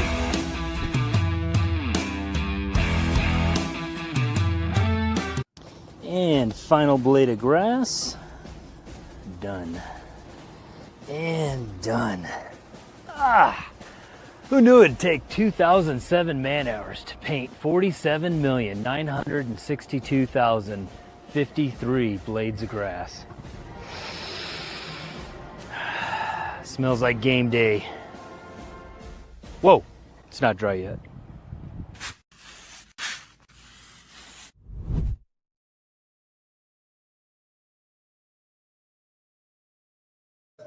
All right, we're back here. I'm not sure who's staying, who's going. I think you can hear us okay. We're back on the postgame show. Sounds like a lot of postgame discussion on the game was happening there. Yeah. So we've said everything that needs to be said, it sounds like. 634 yards of offense, 2 takeaways on defense, and a 55-14 win. So overall, I think, guys, that was about what we thought and what it was. And I know you guys talked about it to start the show, but didn't get anybody hurt, got a nice win, and now you move on to the bye. Yeah, I think if you're a Boise State fan, you saw what you wanted to see. I'm sure there'll still be some panic. We've got some comments in the chat, still concerned about the secondary and whatnot. But look, if Boise State wants to be a top 25 team, they want to look like a top 25 team. That's what top 25 teams do to, mid-tier FCS teams. So I think it's hard to complain too much. You dominated the explosive battle. You dominated EPA per play, dominated success rate, all the advanced data that I can throw out there. Boise State pretty much won. So, I think a good dominant win for the Broncos. Rid, you got to slide in a little bit before we get your final thoughts here. You're not on the 4 people here. We got to slide you in, but we're still talking about we want to be the guy who's been to every stadium known to man. No, that's pretty cool. I saw him up in the press box, chatted with him. That's pretty unbelievable. Cool. Yeah. Oh, unbelievable. So he was in the press box. He's a liar. Screw that guy. He was. It's a good win. So to bring it back, it's a good win. Yeah. And you're right, BJ. Things to work on, things to move on from, but you got the bye going into Air Force. And now here we go, conference play. Because if you don't win the conference, you're not doing anything, right? You got to win the conference to get the end game. So if you don't win the conference, you beat Notre Dame, you beat Notre Dame, you don't win the conference, you're not in the playoff hunt. Right, so that's where it comes down to. They head into the bye week on a win. Right, they get to work extra on Air Force, and over 300 rushing yards too. I know we talked in the pregame show. I think somebody hoped for 200 for a team, but over 300 for a team tonight. 300 passing, 300 rushing. So it was a pretty balanced attack. Yeah, it's balanced, and they tackled better. And that was the most predictable first play in history. They said all week about how they want to establish the run, have that mentality, first down, establish the run. Was there any doubt? I'm not saying the 46 yards, but just Sire Gaines getting a carry on play 1 was the most predictable play in history, and he goes for 46 yards. All 3. That guy's past the game. Freaking stud. He's good. He's big. He's big. Yeah, he's big. He got a touchdown call back. Yeah. But we talked about they'll be fine. Yeah. An NFL back, and I think he looked like it today. Like, if you're an NFL guy playing against a Big Sky opponent, you should dominate that way, and I think that's what he looked like. And look, I don't know if he's an NFL back right now today, go get drafted, but I think that's his expectation, and I think that's where his ceiling's at. And I think we talked a little bit about it. I think he's RB1 going forward and should get 60-70% of the carries. I thought he actually, I know this is weird to me, but he did a phenomenal job in protection. Because they brought some things where he had to drive back. Yep. He read 4. There was a couple of mishaps and protections where there was a couple of free runners, just because, which is too technical for this time of the hour. But literally, I thought he did a phenomenal job when they started heating up Maddox. He did a great job in protection. No, he gets big time player. He's a good player. But I think all the running backs, it's a committee have that deal. Ability. He just happens to weigh 225 pounds. Yeah, you got a committee.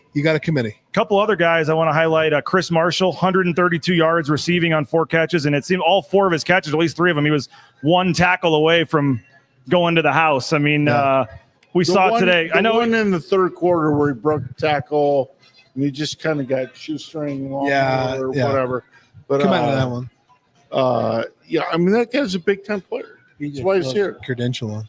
And then Ben Ford, the local product, 2 touchdowns for Ben Ford, a kid that's dealt with a lot of injuries over his career, has struggled to kind of find an impact. And here he is in his 5th, 6th year in college, earns a starting spot and had 3 catches, I think 80-something yards and 2 touchdowns tonight. How can you not root for that? Yeah, Ben Ford's freaking awesome. How can you not root for that? We love that guy. Like, he's what you're all about, and made some huge plays. But everybody made big plays, and that's what they should have done tonight. Should have. You're right. 100%. And then not to, spend much time on it, but we spent a lot of the pregame show talking about the whole Banks and Mickey getting a chance, and Mickey gets the start at nickel. Notre Dame transfer, and 4 plays in, forces a fumble and recovers the fumble. First Boise State player since 2019, Kekala Canio, to force the fumble and recover it himself for the Boise State defense. But we should get Kekala back. 4 plays in, he sets the tone with the first turnover of the season. 4 plays in, finishes with 7 tackles, second on the team. Banks didn't get a lot of snaps, and late in the game, he gave up a huge 50-yard pass, got pulled, and Spencer was chewing him out the whole way off the field. And on the postgame, Spencer kind of... I'm glad you noticed that, because I didn't. I saw the one good play he did make. He did have one. His first play that he came in on, he had a nice tackle. But later in the game, when he went back in, he gave up a huge play, got pulled. Spencer was chewing him out the whole way off. You were paying attention to that. Yeah. I was. And, I didn't see that either. And Spencer said in the postgame, basically stopped short of what I think he wanted to say, and basically said he's got some things he's got to work on. And Mickey is kind of, proven that he deserves more time. But Notre Dame transfer stepped up big tonight. It's awesome. I mean, that's what obviously he gave more work during the week, and he took advantage of it. And like we said before, jobs are on the line. And if you don't want jobs on the line, you're not a competitor. So jobs are on the line. So going into the bye week, every week, right? Guess what? Tomorrow when they show up and they got to run and lift, jobs are on the line. And did you guys talk much about the kicking situation? I don't know if you got to that or not earlier in the game, but Cannon Moore, true freshman kicker, comes in 3rd on the depth chart 4 days before camp, gets added to the roster when somebody else leaves. And all of a sudden, I feel like we should make a big deal out of this. And all of a sudden, after he misses the – what, you already did talk about it? No. Oh. I have no idea what you're talking about. Well, the kicking situation, the Colton Boomer. He missed 2 field goals. Yes, and Colton Boomer, who won the job, gets basically yanked in the middle of the game after he has an extra point blocked and misses a field goal. They give a true freshman who didn't even get here till a week before fall camp started, was added just late as a camp guy when somebody else left the roster. He ends up getting thrown in there and makes 3 extra points and a field goal 35 yards. Then he misses a 25-yarder at the end of the game. Spencer says the kicking competition is open, but I had no idea that young man came here 3 weeks ago. No, 3 days before camp started, I believe. Yeah, I true didn't know freshman. Yeah, they're obviously working through that. Colton's not been healthy at all. So, I mean, we can make whatever we want to out of this, but they're going to keep competing and see who the best guy is. And they did have a one nice punt. It was 59 yards, got downed at the 4 by Oscar Doyle. But overall, we mentioned the missed extra point, the missed field goal. There was a play that Boise State didn't return a punt when they should have, and it rolled down to the 2. They had some more special teams penalties. Hold on. No. Now, wait a minute. He had to run 10 yards to grab that punt. The one that the Eastern Washington down to the 2? Correct. All right, we'll take that one out. But that was a very hard. Okay. Like he was screaming, Peter, and pointing at the ball like, I can't get to this. Well, get out of the way. All right, I'll give you that one. I'll give you that one. The point is they had a couple of special teams penalties again. I mean, overall, I'm just saying, overall, the special teams were once again, unfortunately, a net negative today. Well, yeah, but I mean, that's the one thing about it. Like, I don't like. I rarely do this. Like, and I love Stacy, but if a kicker misses the kick, he just mishit the ball. I can. You do not want me coaching a kicker. First of all, second of all, the Peter. I thought it was a misfortunate because I actually thought the returner did a great job because he alerted everybody. I can't get to this because.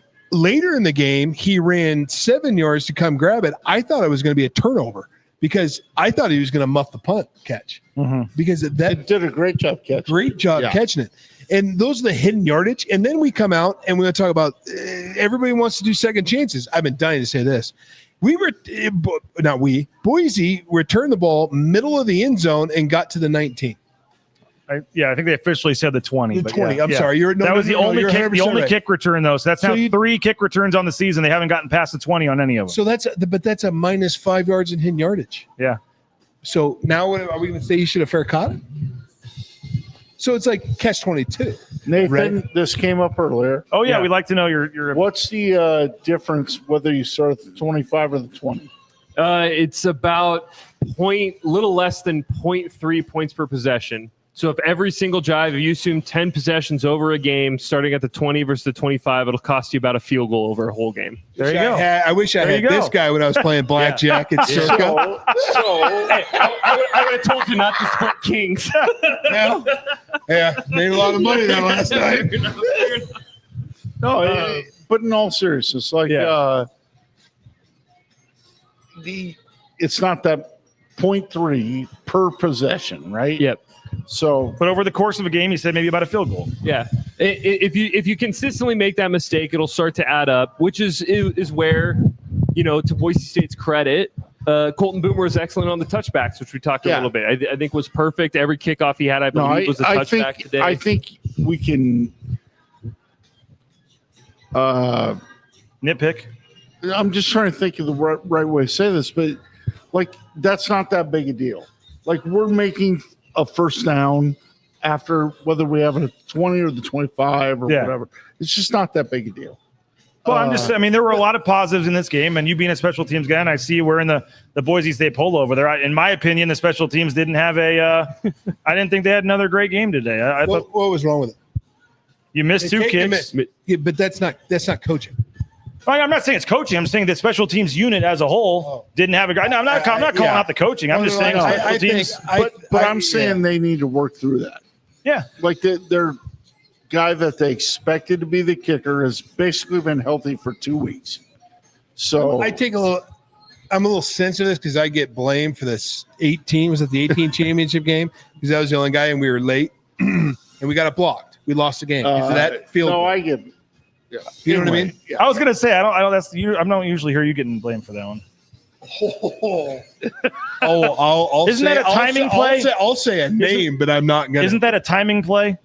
It is. It 1,000%. It is. It is. But everybody gets blamed for something, and you want to blame the O-line coach, which I coach. I coach the PAT team, but I think the missed kicks. I would agree with you. They got to work through that. But I would also say that the punt return, I think it's a bad hop or a positive hop for Eastern to get to the 2. Yeah, I'll take that one back. And then he sprints to the ball and saves this, which would be about 17 yards, right? So a first down, really. So he saves that one. But what happens if he muffed it? And now it's both sides of the fence. Sure. That's where I thought that young man had made a hell of a play in that regard. And then kickoff return, I am a firm believer, and I'll say this, and I know it's not the Boise State way, and Ren's going to disagree with me. I would fair catch every kickoff return in college football right now because your percentages of getting out of the 25 are what? Come on, analytic. Hey, Rain Man, let's go. To get to the 25 on a return. To get to the 25. No clue off the top of my head. Oh, come on. What good are you? No, but in all seriousness, you're never going to win. Like, there's not one team that returns it 34 yards every time. They return 1 for 100 yards. Right. And which helps the average. That's how you get ahead in all the return statistics. It takes one big play. Oh, good point. Which probably changes the game. In my opinion, the other minimal returns don't hurt you nearly as much as the one big one helps you. It's the baseball. Like, would you rather strike out or hit a home run? And I tend to disagree in baseball. Like, I'd rather see the guy put the ball in play, but analytically, the home run's more valuable than the strikeout is negative. Right? Rid, I'm trying to think back to your career and if you had this, but I mean, week 2 to already kind of, they have a kicking battle still going on and not have now a great. I guess now you have the bye week to work on this. And I know you mentioned he was injured and stuff, but I felt kind of it's a big deal. But he's injured. Kind of a quick. I mean, and if maybe he still is injured, but he still did the kickoffs after that, the rest of the game. But no. I'm just saying he's only had 2 weeks. I just thought it was a little. If he's your guy and won the battle in camp, I thought it was a little bit of a quick hook already to go to a true freshman at that point. I can't answer that, but I mean, everybody's worried about, like, does Spencer care about results or feelings? Mm-hmm. So what do you suspect with the bye week? And then what do you suspect after the bye week? Do they go back to Boomer or do they give this kid a shot? They're going to kick the hell out of the 2. Yeah. Probably There's my all professional three. opinion. Well, they got Jared Reeser as well. I mean, Yeah. that's this Moore kid came in as third string, and all of a sudden Yeah. here he is in game 2 kicking field goals. Yeah, I would assume all three of them will be competing in high pressure situations all the next 2 weeks. Here's what I really want to know. Last year, Arizona State had some major kicking issues, and I think it was 4 or 5 weeks into the season, Kenny Dillingham gave an open audition to any student on Arizona State's campus who wanted to try to kick field goals. He said, come try out because we need a kicker. How far are we from that point as a coach? A long way. A long way, because that's a media ploy. Like we have three. You're not going to Bio 210 We and have asking three if John guys can go that kick field you're goals. pandering We to have your fan. three guys who can make most of them. Well, if Moore hadn't Sometimes missed that it just 24 yarder, if Moore hadn't missed that, he'd probably have had the job going forward. Now it kind of reopens things. But Good point. That's a good point. what's just to sum it up? I'm going to play Ty Benefield interview here in a minute, but we'll let you guys roll. What's your final takeaway from today? Big You win. mentioned Ty Benefield. Yeah. You called him out. 9 tackles today. 9 tackles. Led the team in 9 tackles. No, the big win. Did a great job. Exactly what should have happened, and I think great building block to move forward. So excited to see where they go. Bedell, what do you think? I think I got to go back to what I said. Reed has to pay for that. So I want That's to. not a cheap mic. I'm sorry, bro. Oh. Never mind. It is 12:03 a.m. I'm at gonna the let that, James. no, we've done a lot worse. I would say this. I'm going to go back to what we said earlier. Pre-snap penalties were cut down. That's one, right? We talked about that. I thought the tackling was better. We have people crawling. Never mind. And then the other thing I want to say is explosive plays on offense happened, but Boise State still gave you deserve an MVP. Our intern. Kellen Moore fan. Big Kellen Moore fan here. Our intern Kanan was like literally trying to, and then Red looks at him and goes, I don't want that back. He's like, save it, young man. Red said, I'm good for game days. It is 12:04. Yeah, his contract ended at midnight. Pre-snap penalties, pre-snap penalties come over here better. for a second. Tackling was better. And Kellen Moore here hey, good luck. Our New intern Orleans. Good Kanan, luck. our new intern this year, doing a great job for us in the Kellen Moore jersey here. We appreciate it, man. You're doing a great job. And Mateo's doing a great job behind the scenes as well. You're a missed field goal away from heading out there. All right, Brad. Sorry. Any big win? And Brad, big win. How about he just runs around on Broadway and see what happens?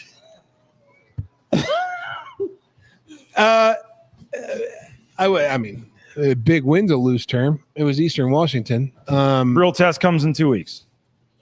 Air Force. Does it?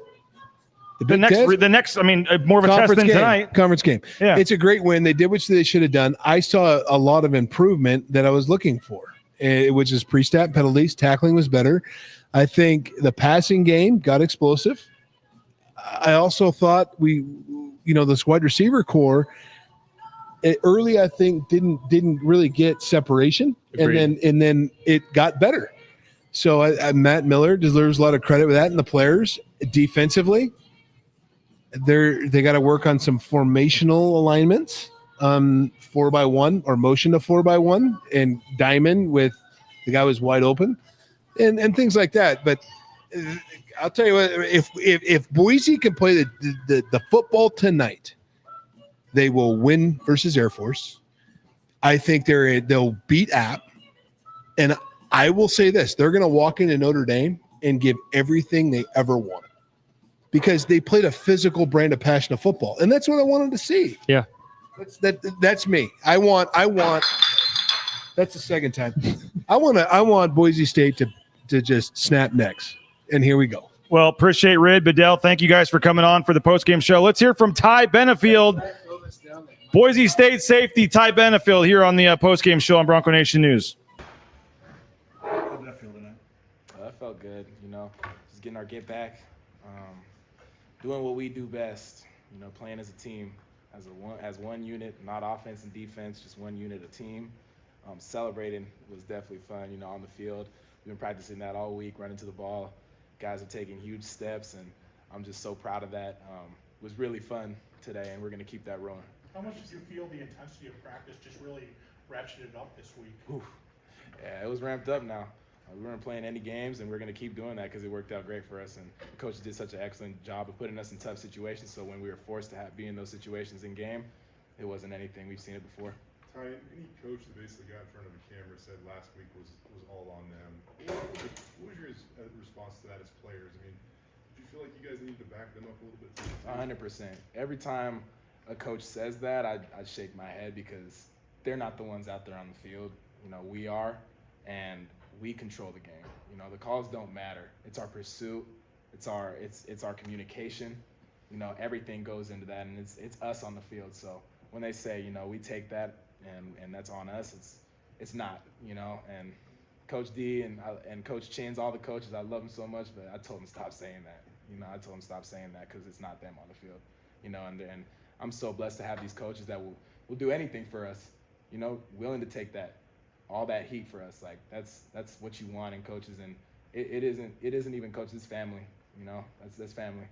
Jaden Mickey played one snap last week, and I think it took him like 3 snaps to get a turnover this week. What have you, he seems like a character in his own right, but what have you seen out of him, and what do you think of the way he played tonight? Yeah, I thought he played amazing. You know, flew the ball. You know, every rep, and you know he gives it his all, and he keeps the guys, you know, going. You know, in halftime we were running the tunnel. He's like, "That's not good enough," and I'm on the same page, and we're all on the same page, and it's just like hearing him, you know, speak up and stuff is definitely huge. Obviously, we all have stuff to work on and stuff, but I'm so glad that he was able to do his thing and really shine today. How much do you think discipline played into your game today? Oh, it played everything, every bit, because that second half, that middle 8 of the game is the most important, and staying on top of that and realizing like it's 0-0 is the most important thing. And we did, you know, we let up a little bit, but we can always fix that, and we're going to focus on that for sure because that middle 8 is so important, that discipline. Just having a sellout crowd behind you and just the night game and everything that comes with that, the light show, everything. Just how did it feel to be back home? It's a vibe. I love it. You know, I was so juiced for this game, being at home, just with the crowd. My mom is here too, so whenever she's in Boise, it's always good. And just being with my guys, it's so much fun. It was it's a blessing to be able to have, you know, a student section like that and a fan base like that, for sure. To have I know a lot of the tickets are already sold, but to have the game you guys had last week, and obviously people were disappointed, but to have to sell this place out, you know, for the next home game, what does that mean to you guys? It just means that they're real ones, you know, like they're real ones that are going to stand with us. You know, the people that talk on Twitter and don't really understand what goes on, that's a different crowd, but I'm glad we got the real ones. You know, the support is real. If you hate us and you show up at the game, you still supporting. So we appreciate that, and we love that. What was that locker room like going back and after that win? That's crazy as always. That water goes everywhere.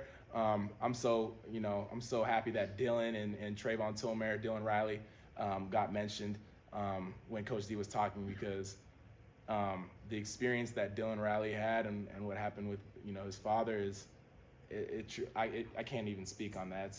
That's something that I will never experience. You know, I've never experienced before, and at such a young age, like he's such a strong man, you know, like hearted, everything about him, and that's so inspiring, you know, that he doesn't crack from that.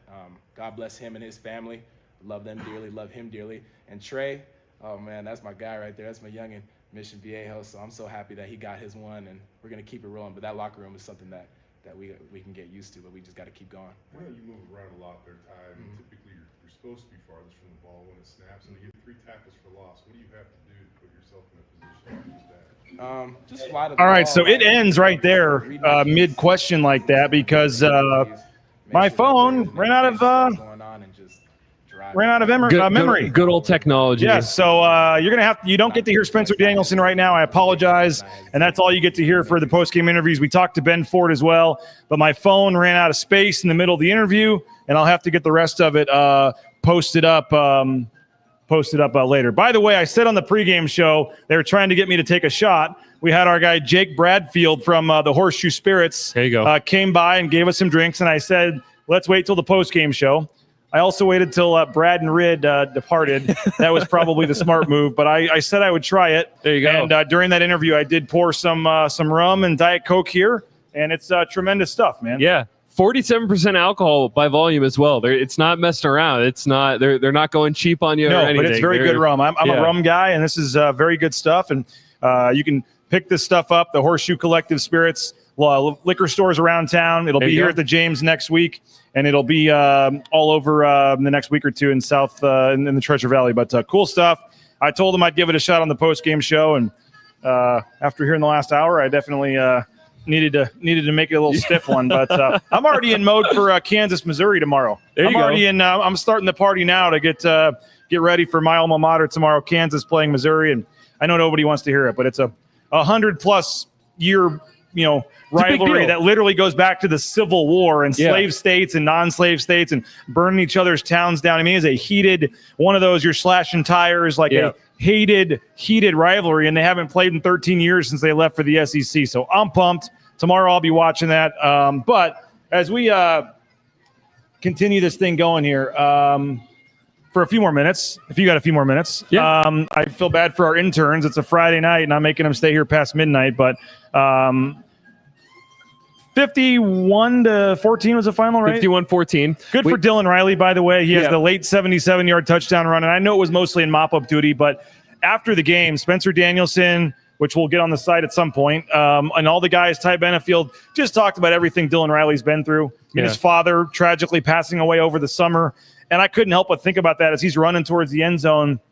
His dad was one of the biggest supporters he had, and we had him on the pregame show before the Mountain West Championship game, and just an unbelievable, awesome dude. Yeah. So he was so proud of his son, and to just think about Dylan Riley getting into the end zone and just kind of looking up to the heavens, and that was just an emotional moment for me and a lot of people that have no idea what he's gone through the last several months, and for him to score that touchdown. Shout out Dylan Riley, man. We're thinking about you, and I know it can't be easy. There's phone calls you want to make that you can't tonight, and it's just got to be tough for a guy like that. But thinking about Dylan Riley, and I thought that was a really cool moment for him.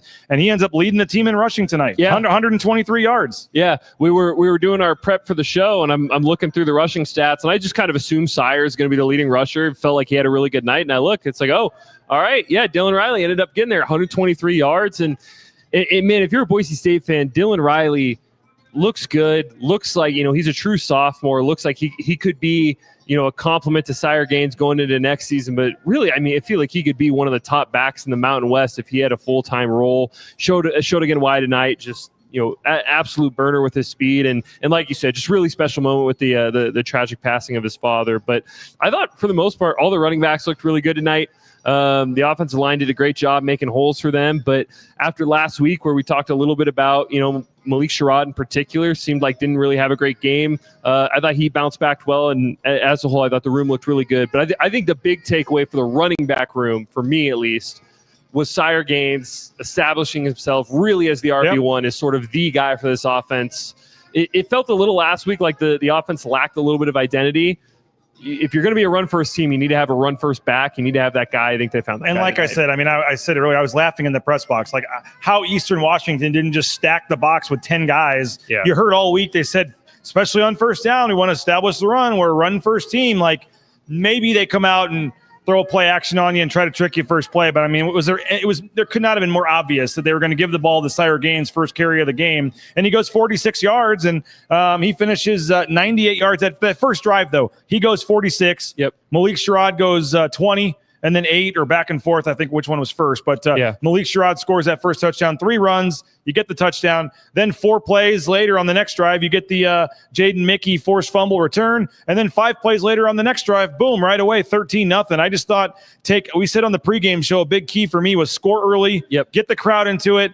Don't let people kind of go, oh, here we go again. Don't have an early turnover. Don't get the crowd restless. Don't let Eastern Washington come in here thinking they have a chance. And before you can blink, there's still 10 minutes and 1 second left in the first quarter. Boise State's up 13-0. I thought that was a huge start. They pushed it to 20-0. Later, I just thought the fast start. I know it's a 51-14 game. You're going to say, oh, yeah, it doesn't matter how fast the start was. I thought they kind of started fast and then kind of just rode that momentum. Yeah, and I'd say this. You lose most games, and starting fast seems like a good thing. It's especially important the way Boise State lost that last game, right? Where all week the coaches were lamenting, we need better mentality. We need better effort. right? That starts at kickoff. The way Boise State started, I mean, you go up 20-0 at the end of the first quarter. There was no doubts at that point. It's like, okay, this still is a good football team. This isn't, because I said in the pregame show, my fear was Boise State wins this game like 27-17 and it's a tight one, or Eastern kind of hangs around for a while. There's going to be panic amongst the fan base. I think especially the way that they started, Bronco Nation should feel pretty confident. Look, this is a good football team. I think week one was sort of a blip in the radar, right? Really bad week on their part. And credit to USF, right? I've talked about this before, but sometimes when we're doing Bronco Nation news, we make things about Bronco Nation when sometimes, like, credit to USF. They had a great week. They looked really sharp. They hit on some big plays. I think Boise State looks like a good football team.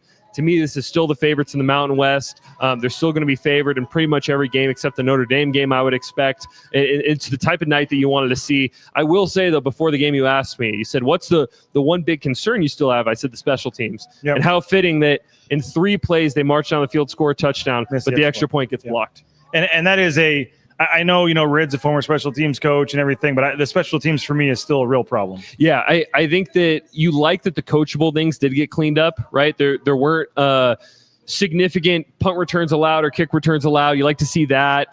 Didn't have any sort of pre-snap penalty stuff on special teams.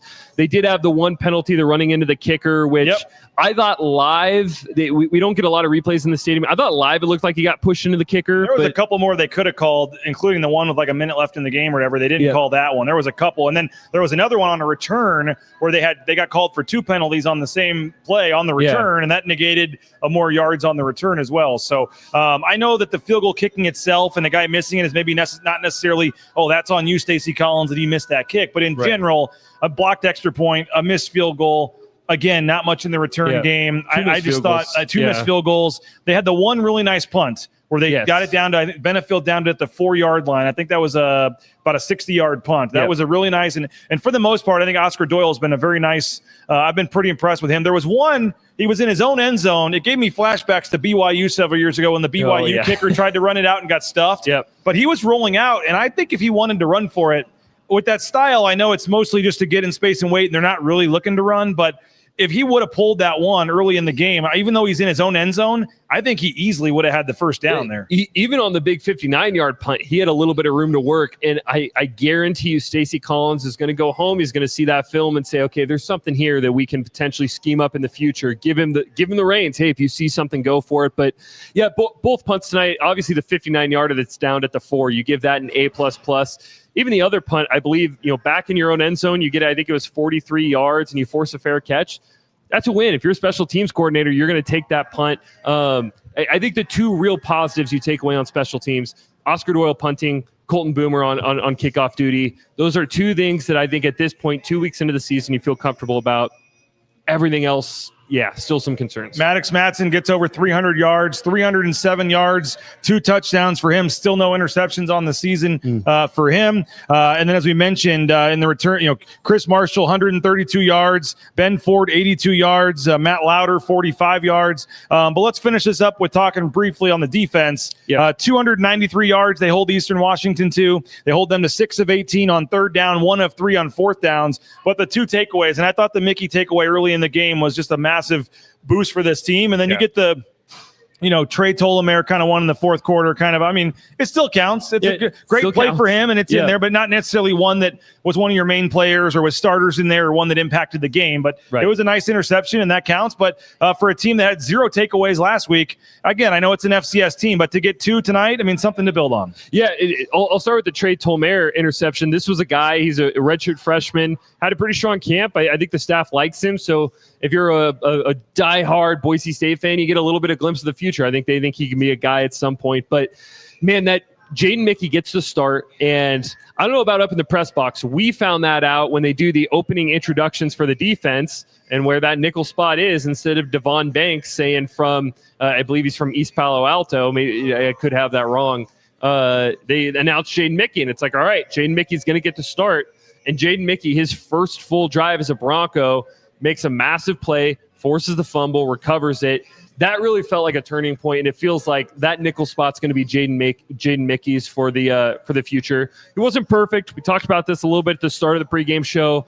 Got beat on a double move in man coverage early in the game that he ultimately got a PBU because it was a little bit of a duck of a ball. If that's Braden Fowler, Nicolosi, maybe that gets on target and it's a touchdown. But for the most part, I thought Jaden Mickey was a bright spot by and large for the nickel room. I thought the defense for the most part played well. We talked about it earlier. Eastern Washington has an FBS caliber offense. They're not an SEC offense, but if you're going to rank them in the Mountain West, they're going to be a bottom half, but not last place caliber offense in the Mountain West.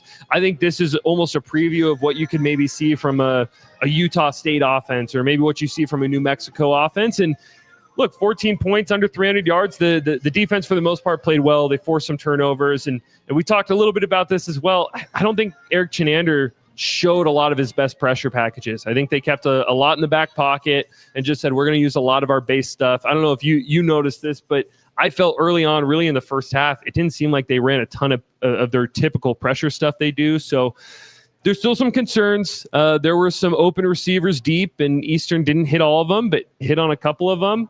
But I think for the most part, defense played well today. I'll give it like a yellow flag going forward. So there's some good things that you feel good about, but some things that, maybe a better offense takes advantage of. Well, Boise State 1-1. They get the bye week now, and then they'll have Air Force coming up next week, and still some battles probably this week in practice at kicker. I guess it'll still be a battle, but I think Jaden Mickey's probably done enough that he's going to be the guy getting the benefit of the doubt moving forward there. But there'll be some competition. We saw different guys come in at right tackle. Yep, I was going to mention that. We even saw a little change in center. Zach Holmes got some time. I know that last week they switched a little bit as well, and I'm sure that was score dependent and just not needing to put too much on him. But we saw Motoyer and Schmidt. Schmidt came in, then got the holding penalty. Yep. 1-1, and I'll tell you, I'm sure Boise State fans feel a whole lot better right now than they did this time last Thursday night after the loss. And so, it's Eastern Washington. Maybe you don't learn everything you want to know because it's not, but you'll find out in a couple weeks. But that's who was on the schedule, and you had to get some things figured out. And I certainly think it was a step forward offensively, defensively. Still some questions on special teams, but overall, you're 1-1, Bronco Nation. You get to enjoy it. And man, I tell you what, you need to get out and get this stuff is good, man. This stuff, I may let you continue to put the stuff away after the show, and I'm going to have another drink of this. But this is the Horseshoe Spirits rum, man. Great stuff. And again, appreciate Mateo and Cannon and all you guys, man. You're doing a tremendous job. All you guys, man. It was a tremendous post-game show, man. Good job, Cannon. Appreciate you, man. They're loving the Kellen Moore jersey. Mateo, come back here for a second. We'll get you both. You guys come back. Let's get our interns in here. Both are Boise State students. We'll give you a quick shout out here. I'm looking at the wrong camera here. Give us your quick background and kind of what you're doing to help out BNN here. So I'm here just to kind of make BJ's life a little bit easier, give you guys some clips that you can make fun of Prater, make fun of ball game, hopefully put Nathan in a good light and BJ in a good light. You'll see those on Instagram, on YouTube. That's actually what I told him. Make me and Nathan look good. Everybody else. That's why he's my favorite. That's my bonus. Hanging out at the pizza place without me last game at Uncle Bob's. So you guys are all fast friends here. So where are you from, though? This is Mateo. Tell us your background. So I'm local. I'm a 19-year-old, but I'm a senior at Boise State studying finance and marketing. Been loving Boise State sports since I was a kid, and I actually help with the women's soccer team as well as a player, coach, and manager. Awesome, man. Well, he's doing all the social media, all the things, and we've been kind of easing into it, but we're going to step it up and really have multiple kind of social media posts today. You said the one about Prater saying Spencer Danielson was not being hard enough. So over 20,000 views? 20,000 earlier today, and I'm sure it's up. Okay. Well, nice work, man. And hey, we're letting our interns get a little love here. Give us your story here, man. My name's Kanan Rogers, senior at Boise State. I'm originally from Huntington Beach, California, but I just moved to Boise. I'm helping BJ out with all the background stuff, so setting up cams, setting up these sets, getting all the technical stuff situated. One day I'm hoping to have a show like this of my own, so I'm trying to figure out all the stuff behind the scenes so that I can do that. But yeah. That's a little bit about me. Well, I appreciate both of you guys. It's going to be a fun year. We're just getting into it, and we appreciate you both behind the scenes for all the work you're doing. And great job, guys. Appreciate it. And there you go, folks. Our Boise State interns for 2025. We appreciate them. And they're associate reporters. We'll think of some better names than intern. I don't like the name intern. We'll think of some. Okay. All right. All I know is I turned on the show for about 20 seconds waiting for the press conference to start. I heard you guys talking about units, and I said, all right, this is already off the road. I know it's gambling units. I know. Yeah. Yes, betting units. Yeah. Yes, I just I heard what I heard, and I said, all right, here it's already off the rails here. 2 minutes into the show. We're talking about the gambling article. We moved to 2-0 on Boise State Yes, games. you did. Had Yes, Chris you did. Marshall last All week. right, these had guys want to Eddie go this home. week. It's Friday night. They want to go out to the bars. I'm not sure, but we appreciate he you said guys he's for 19. staying late. He's All right, well, then give me that drink back then. Yeah. No.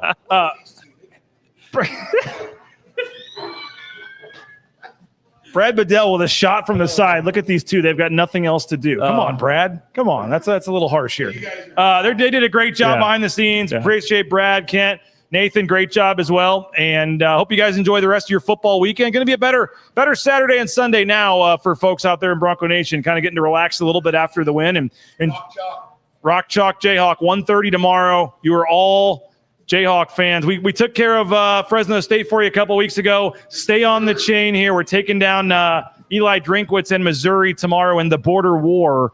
I cannot wait for that one. So no Boise State news tomorrow at all, because I'll be enjoying this rum probably starting at about 9 a.m. tomorrow. So there you go. Yeah. Appreciate you guys. Enjoy your football, whatever your other NFL teams, college teams. Chiefs lost, I heard. Is that true? Yes. Kansas City Chiefs, they lost. Enjoy the football this weekend. Appreciate all you guys. Go subscribe. We got all kinds of content coming to the site by the time you wake up tomorrow. So multiple stories on the kicking situation, on the nickel situation with Banks and Mickey, and all kinds of post-game analysis and stuff. So congratulations, Boise State fans. Again, 51-14 the final from the whole BNN crew here at the James.